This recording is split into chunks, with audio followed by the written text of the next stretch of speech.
Hello guys, তোমাদের সাথে আজকে এমন একটি রেস্টুরেন্টের রিভিউ শেয়ার করব যেখানে কিনা অ্যাটলিস্ট এই ড্রাগন ব্রেডটা পেয়ে যাবে এবং তোমরা খাওয়ার সাথে সাথে মুখ দিয়ে ধোয়া বের হবে। বাই দ্য ওয়ে, তো আজকে ছিল হচ্ছে স্নেহার ফ্রেন্ডের বার্থডে, সো সেখানে একটি ইনভিটেশন ছিল, সুন্দর একটি গেট টুগেদার হয়ে যায় এবং তার সাথে চিন্তা করলাম যে আমার পছন্দের বাফেটে যেহেতু প্রোগ্রামটি হচ্ছে, এখানে একটি রিভিউ শেয়ারই করে ফেলি তোমাদের সাথে।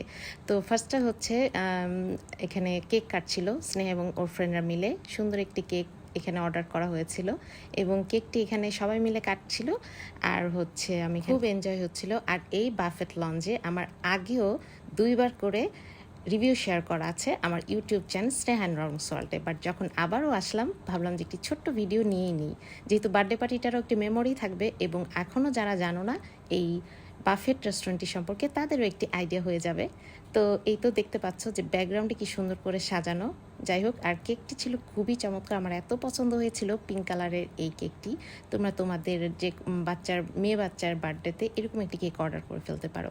তো এই তো যেহেতু বাফেট, সো আমরা হচ্ছে এই যে এখানে খেতে বসে পড়লো ওরা ফ্রেন্ডরা এবং আমরা সবাই মিলেই খাচ্ছিলাম, একটু পরপর ছবি তুলছিলাম, গল্পগুজব করছিলাম, মাঝখানে একটু কেকও কাটাকাটি হয়ে গেল আর এই যে খাওয়া দাওয়া করছিলাম। তো এটি হচ্ছে মিরপুর 12 নম্বরে দ্য বাফেট লাউঞ্জ, যেটি কিনা অনেক বেশি পপুলারিটি পেয়েছে এবং বেশ অনেক নাম করা হয়ে গেছে সবার কাছেই, এবং এটা কিন্তু সবার কাছে অনেক বেশি চাহিদা সম্পন্ন এই জন্য যে এখানে 100-র উপরে আইটেম তোমরা পেয়ে যাবে এবং তার সাথে এখানে রেঞ্জটা হয়তো বা একটু কম। আর এখানে হচ্ছে কাবাব সেকশন থেকে আগে আমি কাবাব নিয়ে নিলাম কারণ আমার কাবাব খুব পছন্দ এবং দোসা অর্ডার করেছিলাম এই জায়গায়। তো দোসাটা হচ্ছে, কিন্তু এই জায়গায় এত বেশি মানুষ হয় যে এই সেকশনটায় একদম সিরিয়াল ধরে খেতে হয়, বিশেষ করে 7টা থেকে 9টার মধ্যে সিরিয়ালে পাবে কিনা সন্দেহ, যার জন্য আমরা একদম লাস্টে এসে এই ফুডগুলো নিই কারণ এত বেশি সিরিয়াল হয়ে থাকে। যাই হোক, বাই দ্য ওয়ে, বাট এখানে তোমরা কিন্তু পেয়ে যাচ্ছ মজার দই ফুচকা, ঝাল ফুচকা, এই জিনিসটাও এই বাফেট লাউঞ্জে পেয়ে যাচ্ছ, যার জন্য আমার মিরপুরের ভিতরে বাফেট লাউঞ্জটি মোটামুটি ভালোই লেগে থাকে। বাট তো দোসা আর এই চিকেন আইটেম আসলে এই মিরপুরের মধ্যে বাফেটগুলোতে অ্যাকচুয়ালি পাই না।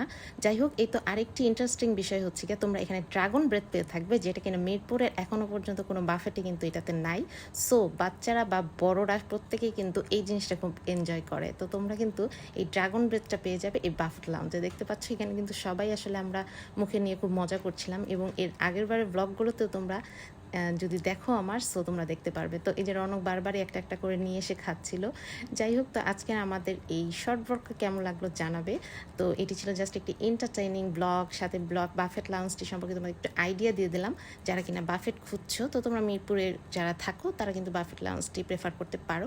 আর এখানে এই যে আমরা ভাবিরাও মজা করছিলাম, বাচ্চারাও বসে স্টেজে মজা করছিল। সো